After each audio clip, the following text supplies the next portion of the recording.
Guys, ngayong adlaw, lain nga adlaw or karong adlaw, mao itong video, another video sa part 2 na siya, no. So, doon ay mga matulunan karon nga, moingon mo. Patay ang pagtuo, kung walay buhat. Okay. Ano ba na? Ingon tong sa CFD nga kanang ang yawa ito upod ug nagkurog. Okay, ito basahon. James chapter 2 verse number 19. Ingon lang sa CFD nga ang yawa ko dito sa Ginoo nagkurog pa gani. Ingon siya day. Thou believest that there is one God. Thou doest well, the devils also believe and tremble. So, atong kita sayon. Ikaw nagtuo nga doon sa Dios.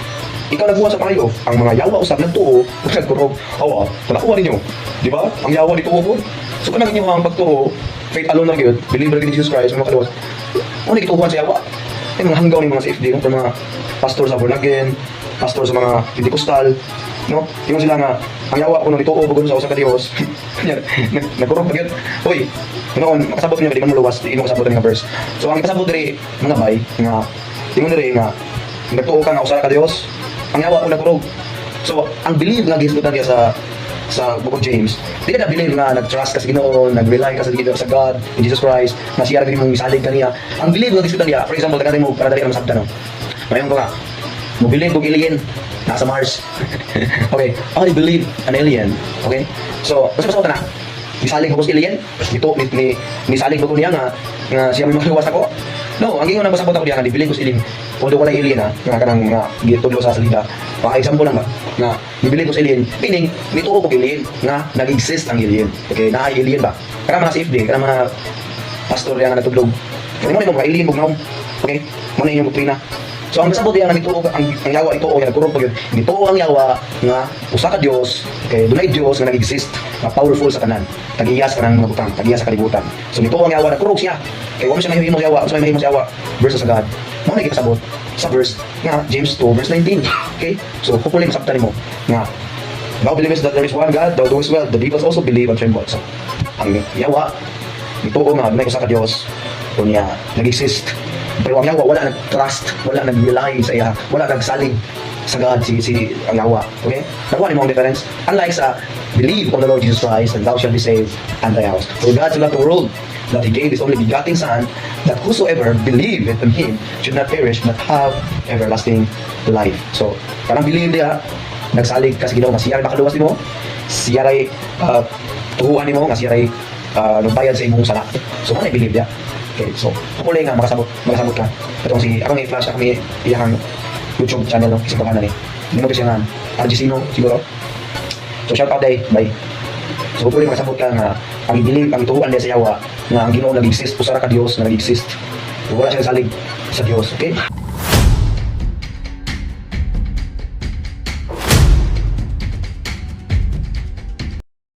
Atong tagaan ni og reaksyon kining ato ang higala nga membro sa Baptist Church niya pagkahuman na nagpamaumao pa og sabot sa nakasulat sa balaang kasulatan, particularly kanang gisulat ni Senyor Santiago, James chapter 2 verse 19. Actually wala man nagibasa og kompleto ang tawag ining James chapter 2 verse 14 hangtod sa gitawag og 26. Nag-focus siya dito sa yawa. Nga naman kay murag sakit siguro sa iyang buot nga tawag ining giingnan siya nga pareha siya pagtuo sa yawa.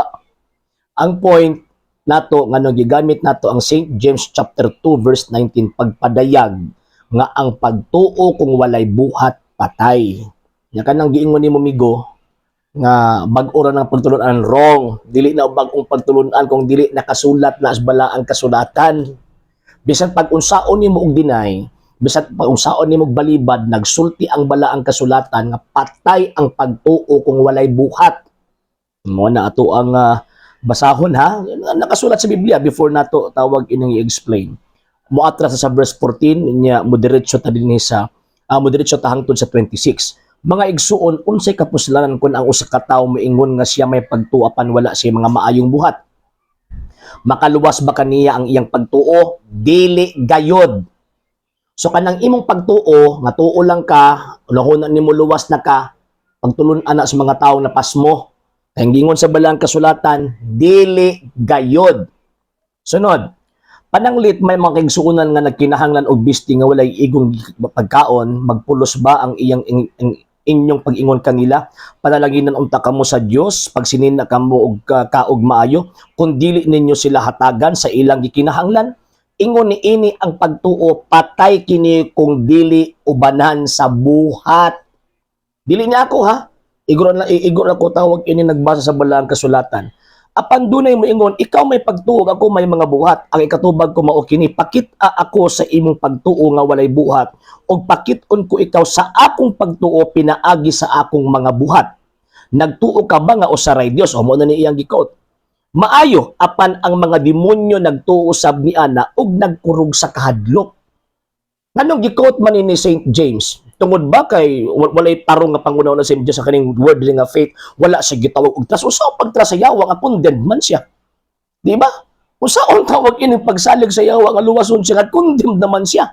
Ang point dinhi pag naa kay faith sa Ginoo, bisan pagkamilyon ka mo trust o nya pagkahuman wala kay maayong binuhatan, ingon pas bala ang kasulatan, patay. Karon atong ipadayon. Okay. Okay. Apan ang mga demonyo nagtuo usab ni ana og nagkurog sa kahadlok. Buang. Maguang pa ni sobra pa sa hanggaw. Buang kinahanglan kapabang saysayan nga ang pagtuo nga dili ubanag mga buhat walay kapuslanan.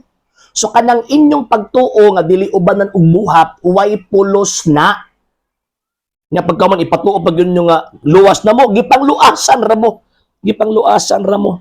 Okay, unsa may tawag anang example or pananglit ni St. James dinhi. Sa unsa bang paagiha sa atong amahan nga si Abraham, giisip sa Dios nga matarong, dili ba tungod sa iyang mga buhat sa paghalad niya sa iyang anak nga si Isaac dito sa halaran, busa tataw kaayo nga ang iyang pagtuo giubanan sa mga buhat ug ang iyang pagtuo nahingpit pinaagi sa iyang mga buhat. So way pulos ng inyong pagtuo nga way buhat. way pulos na. I continue na to sa 26. Kay ingon nga patay ang lawas nga wala na espiritu, patay usab ang pagtuo kung walay mga buhat. Dili man ni amo ako ang tawag ining teaching. Gibasa na ako ang balaang kasulatan. Oh, karon kung dili ka mo tuoan maguwang ka pa sa alien. Ang Biblia na nagsulti. So kanang moingon mga faith alone, luwas na mo again giluasan ra mo. Kanang imong explanation concerning sa gitawag og believe, wala gitawag og trust sa Ginoo. Kanang trust, it is an act of faith. Kanang giingon nga mag-rely ka sa Ginoo, it is an act of faith. In what way? Sa unsang paagiha na nag-trust og nag-rely ka sa Ginoo. So kung nag-ingon na ka, trust ko sa Ginoo, nag-rely ko sa Ginoo, unya wa kay gihimong maayong buhat. Naghimo kag mga butang nga supak sa kabubuton sa Ginoo. Gitagana gani example si Abraham.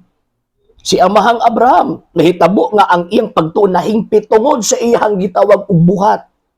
Mapo na pagtuo ang Ginoong Kristo, mahingpit na tungod sa gitawag og maayong buhat. Kung naa kay pagtuo unya wala kay gitawag og buhat, bisan pagkamilyon ka mosulti nga gitrust, nag-trust ka sa Ginoo, bisan pagkamilyon ka mosulti nga nag-rely ka sa Ginoo, pero wa ka motabang, wala ka ni sulod sa tinuod nga iglesia, way pulos nang imuhang gitawag og pagtuo. Hinanggaw ang imong gitawag og panabot. Unya mi nga padyag, aron makasabot mo kinsa di ay mo. Unsa nga klase nga tools of interpretation imong gigamit aron makaingon ka nga tama ang imuhang gitawag og pagsabot sa balaang kasulatan. Remember nga bawal ang personal interpretation sumala sa gitawag ug nakasulat sa balaang kasulatan. So mo na nga bisan pag unsaon yung justify ka ng faith alone, pagtuo lang luwas na mo, dili na masuportahan sa balaang kasulatan kay never nagtudlo ang balaang kasulatan ilabi na ang mga apostol nga okay na ng pagtuo di na inubanan o gitawag og maayong buhat. Wa gyud magtudlo ang mga apostol ana. And at the same time, ang buhat mao ni katugbang sa gitawag og pagtuo. Ngano man tungod kay ang buhat mao kana ang nagapadayag sa imong buhing pagtuo ngadto sa Dios. In what way? Gitubag nato ang Dios, pinaagi sa atong gitawag maayong binuhatan. Kay kung magbuhat tagdaotan, way pulos ang atong pagtuo nga atong gihuptan kon nisupak ta sa iyahang gitawag ug kabubuton. Maabot na ay obedience, di ba? Kung sa man ng obedience, usa man nakaakto sa pagsunod nato sa kabubuton sa Dios. Oh, mao bitaw nga naa kay gitawag og pagsalig. Kay mubuhat ka gitawag og mga butang nga imong girilay ang imong kaugalingon sa tanang gitawag og mga buhat sa pagsunod sa kabubuton sa Dios. O si pulos anang pag-ampo nga thy will be done. Usapan man nabi. Oh, ay ayaw lagi muna sa balaang kasulatan, ayaw himua ba nga nagbasa lang mo nga murag nagbasa mo comics. No. Ayaw ninyo tawag anang himuan na ngano man kay maor niya makaipa-imperno ninyo. Managing ni San Pedro.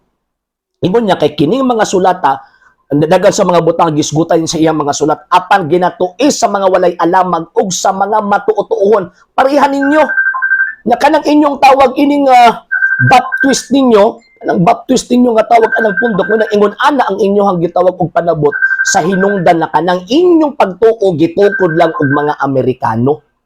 Wala ay patuuha ning kasabot kung nakasabot ka nakas Katoliko nya problema ka na man ka sa gawa sa simbahan Katolika, so buti pasabot niya na, waka kasabot sa pulong sa Ginoo, waka kasabot sa tiunay, nagisgutan sa gitawag og kasulatan.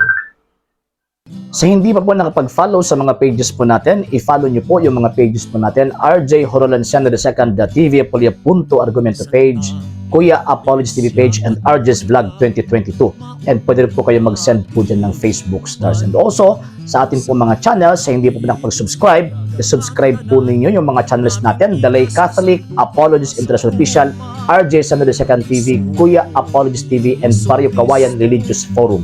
And pwede rin po kayo mag-send po dyan ng super sticker, super chats, and super thanks. And maraming salamat po sa mga kapatid at mga Katoliko na ulis pong tumutulong sa programa po natin. Maraming salamat po. Nang dahil po sa tulong at suporta po ninyo ang programa pong ito, until now, andito pa rin po sa social media. And until now din po, nangangailangan pa rin po tayo sa tulong at suporta po ninyo dahil wala po kami magagawa rito mga sir, mga ma'am, kung wala po yung tulong at suporta po ninyo. Sa gusto pong tumulong, sa gusto pong sumuporta, pwede po ninyong ipadala ang tulong at suporta po ninyo sa pamamagitan po ng ating mga account numbers dyan po sa ating pong screen.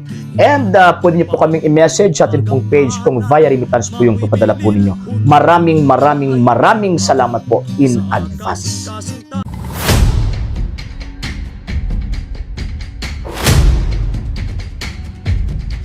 Nipuli si Constantine sa 312. Si Domitian ang iyang gipulihan nagpersecute sa grabe nga pinersecute ka ng 10 years sa last reign ni Domitian. Ang gikan sa 302 to 312 munay one of the bloodiest time to sweep out. Gingalan na nato karon og kana bitang genocide. Pagwala kanang term nila nga ang usa ka grupos kaliwatan sa mga tawanon wad udyod genocide man na naapay lain nga term ana. Anyway, maunay na abdan ni Constantine. Pag-abot ni Constantine ingon siya di magsilbi ni.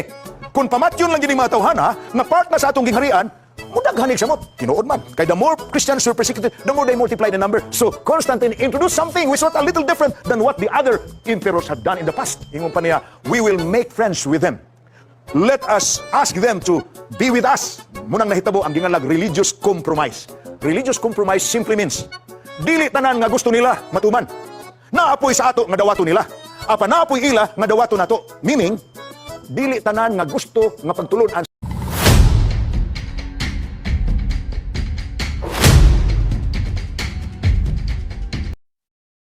Naay panultihon nga falsus in unus, falsus in omnibus. Buti pasabot nga false in one thing, false in everything. Sayop gani sa usa, masayop ka kausap, sayop na yun na gitawag og gatanan.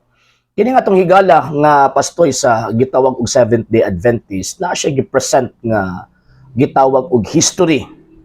Alam ni abtong mga inosenteng mga Katoliko or wa gid masayod sa gitawag og kasaysayan daw tinuod ang iyahang gitawag og presentation. Pero alang nato nga nasayod niining maong gitawag og information concerning sa kasaysayan ilabi na sa kasaysayan sa mga Kristiyano for the first 300 years, ang iyang presentation katawanan. Nga naman, pinaka number 1, ingon pa niya, gipulihan daw ni Emperor Constantine si Emperor Domitian. Sayop. Nganong sayop man tungod kasi Emperor Domitian namatay siya ni adtong tuig 96 tuig sa Ginoo anyo Domini. Ang nipuli sa iya pagkamatay niya si Emperor Nerva. Then after Nerva, siguro mga 2-3 years lang ang gitawag og kini nga pag-reign ni Emperor Nerva, nipuli si Emperor Trajan. Ug dito nahitabo ang second or third general persecution kay si tawag ining Domitian man ang second general persecution from Emperor Nero, ang first general persecution. So kana pa lang sayop na, falso na. Anong falso man kay imong gi-connect, imong ipamugos sa gitawag og mga tao nga ang gipulihan or ang gipulihan ni Emperor Constantino si Emperor Domitian, mali.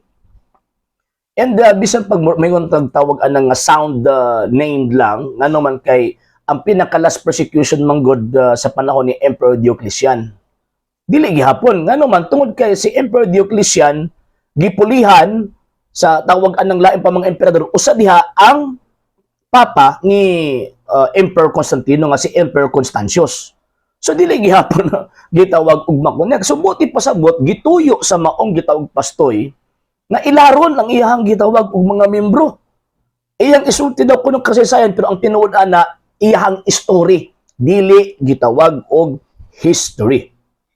Number 2 nga gitawag og point nga iyahang tawag ining gisulti. Nipuli daw si Emperor Constantino mga around 312 sumala sa iyahang gitawag og presentation. Nipuli mga around 312. Mali gihapon. Ngano man kay nipuli si Emperor Constantino around 306 AD. Falso na pod. Ha? Falso na pod ang presentation sa maong gitawag og pastoy. Third, gitawag og point. Ingon pa niya nga pagpuli daw ni Emperor Constantino, nahitabo daw ang gitawag og religious compromise. Ngano man kay kanang nga panahon daw, another 10 years nga grabe daw nga genocide nga nahitabo, grabe daw pagpamatay sa mga tao. Nga pagkahuman na dingon daw si Constantino nga kini kung pamatay tayo mas musamot sila kadaghan. So naay gitawag og kanang makighigala daw siya dito sa mga Kristiyano. Sayop gihapon. Nga naman, tungod una, minority ang Christian at that time. Bisan pag niabot na sila not less than 2 million at that time for the whole Roman Empire. Di gihapon. Nga naman, tungod sa hinungdan nga ang emperor, kabalo siyang tawag ining majority sila, and at the same time, kabalo siya nga powerful siya, magikompromise siya ni abtong mga tao nga gitawag og minority.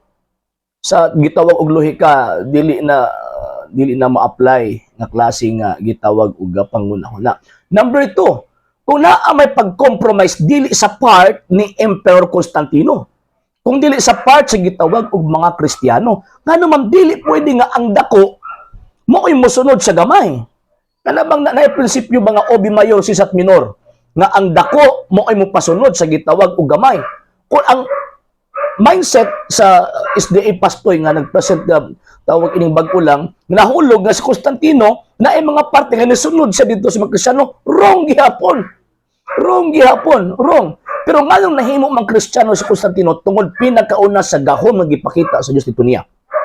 Sa Battle of Milvian Bridge, mga around 312, October 26, 312. Number 2, ang iyang mama na impluwensya sa iya, kaya ang iyang mama Kristiyano na. So dili pwedeng i-compromise niya ang iyahang gitawag og magsige pagka-emperador sa minority lang ang mga grupo. Pero hinunua na ay pagkompromiso sa iyahang gitawag part kano man kay iyahang gitolerate ang Kristyanismo at that time na kaniab to illegal na himong legal. Mao ta pagka 313 nagpagawas og edict or balaod or decree si Emperor Constantino with Emperor Licinius, itolerate ang practice sa mga Kristiyano or itolerate ang ilahang gitawag og religion sa gitawag og Roman Empire. Mao man na. So, buti pasabot, kini atong higala nga pastoy, tawag ana nagbuot-buot. Naghimo og iyahang kaugalingong story. Dili pwede. And lastly, mga sir og tawag ining mga ma'am, Sa panahon sa gitawag og mga Kristiyano at that time, dili ang Kristyanismo ang nag-compromise. Nganong dili man ang Kristyanismo ang nag-compromise, kinahila man nila ang emperador. O kung nato ang tan-awon ang history from Constantine, naabot kang Emperor Theodosius, ang mga around 381. So, pag abot ni Emperor Theodosius, dili lang kay ingon nga simpleng nahila lang, kay sa panahon ni Emperor Constantino, wala man niya gi-declare ang Kristyanismo isip tawag ng state religion sa Roman Empire. Na amang gihapon coexisted man gihapon with the pagans, mga pagano. Pero iyang gitolerate ang Kristyanismo. Pag abot ni Emperor Theodosius, gi-abolish ang tawag ining pagan religion, gi-acknowledge, gi-recognize, at the same time gi-declare as official religion ang gitawag og Kristyanismo sa iyahang gitawag og panahon. So buti pasabot, dili ang Kristyanismo mo ini-compromise. Kung dili ang Rome ang ni-compromise, gidawat ang Kristyanismo isip usa ka official religion sa whole Roman Empire. Unsa man ang faith sa Kristyanismo, nagtuo kang Kristo nga Dios. Gidawat ang pagtuo from the apostles, kimo man na ang declaration ni Emperor Theodosius. Nga kining moong pagtuuha gidawat gikan sa Prince of the Apostles nga si Saint Peter. So diha palang daan, palso na. Nanuman kay suksok man nila lang adlaw ipapahulay. Pagbasa ra gumog tama ang kasaysayan ay tuo aning tawag ining pastuyan ni kabalo man tang bakakon. Ilaron ta. Giilad ta. Sa sistema ni Pastoy, giilad ang gitawag og mga tao aron patuuhon sa iyahang bakak. So mga dita pailad kay available man ang mga references sa internet, wawat mga libro, na pwede man ta mag-research sa internet. Dili kay tuo lang ta ng chismis sa Pastoy, di pa gid magkalimaw. Again, falsus in unos, falsus in omnibus. Sayop gani ka sa usa, sayop na gyud na tanan ang imuhang presentation. Unya ang Pastoy nato nga ato ang gineksyonan karon, di lagi usa ka sayop, daghang sayop ang iyahang gitong presentation. Unya mo tuo pa mo. And remember, ang bakak di na mohatod sa kaluwasan. And kabalot na kinsay amahan sa bakak, ang amahan sa bakak maong yawa. Ug sigurado ko kung motuo mo aning pastuyan ni, sigurado gyud ang maimpierno. Sa hindi pa po nakapag-follow sa mga pages po natin, i-follow niyo po yung mga pages po natin, RJ Horolanciano II, TV Apolia Punto Argumento page, Kuya Apologist TV page, and RJ's Vlog 2022. And pwede rin po kayo mag-send po dyan ng Facebook stars. And also, sa ating po mga channels, sa hindi po nakapag-subscribe, subscribe po ninyo yung mga channels natin, Dalay Catholic, Apologist International Official, RJ Sano II TV, Kuya Apologist TV, and Barrio Kawayan Religious Forum. And pwede rin po kayo mag-send po dyan ng super sticker, super chats, and super thanks. And maraming salamat po sa mga kapatid at mga Katoliko na ulis pong tumutulong sa programa po natin. Maraming salamat po. Nang dahil po sa tulong at suporta po ninyo, ang programa pong ito, until now, andito pa rin po sa social media. And until now din po, nangangailangan pa rin po tayo sa tulong at suporta po ninyo dahil wala po kanyang magagawa rito mga sir, mga ma'am, kung wala po yung tulong at suporta po ninyo. Sa gusto pong tumulong, sa gusto pong sumuporta, pwede po ninyong ipadala ang tulong at suporta po ninyo sa pamamagitan po ng ating mga account numbers dyan po sa ating pong screen. And pwede niyo po kaming i-message sa ating pong page kung via remittance po yung ipadala po ninyo. Maraming salamat po in advance.